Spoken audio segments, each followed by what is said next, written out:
Il et elle s'appellent Brigitte, Isabelle, Laura, Titouan ou encore Marie-Christine et ont répondu à l'appel du RIS pour participer à notre exposition 2026. Ils ont conçu avec nous un espace dans l'exposition, inspiré des casiers de piscine, qui témoignent de leurs histoires personnelles sur le thème de l'eau. Rencontre avec Françoise qui a participé à cette aventure.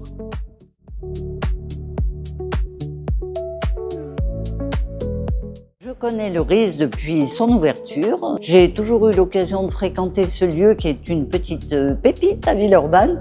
Cette année, lors de l'appel à participation, j'ai été immédiatement interpellée par le sujet de l'exposition 2026 parce que j'ai compris qu'on allait parler de l'eau à Villeurbanne dans toutes ses dimensions et entre autres de la RIS au RIS. La RIS, une rivière mythique qui apparemment marque l'histoire des habitants depuis longtemps.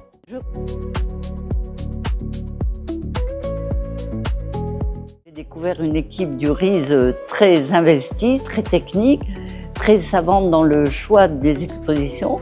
Et puis l'équipe des habitants et habitantes qui ont participé, comme moi, des personnes très originales, qui avaient un rapport à l'eau absolument personnel, très intéressant, avec un choix d'idées pour les casiers dont on parle, qui remonte aux années 50 à 60 jusqu'à maintenant, donc sur une belle durée.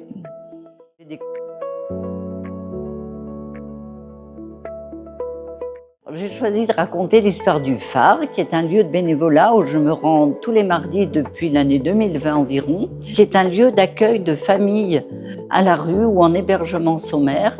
Sur inscription, ces familles ont accès aux douches et à des machines à laver professionnelles et des sèche-linges. Je suis très touchée par le fait qu'en 2026, on ne se rend plus compte de la facilité que l'on a à tourner un robinet pour avoir accès à de l'eau froide ou chaude à volonté, alors que des gens qui sont en situation précaire se heurtent à cette difficulté qui est immense.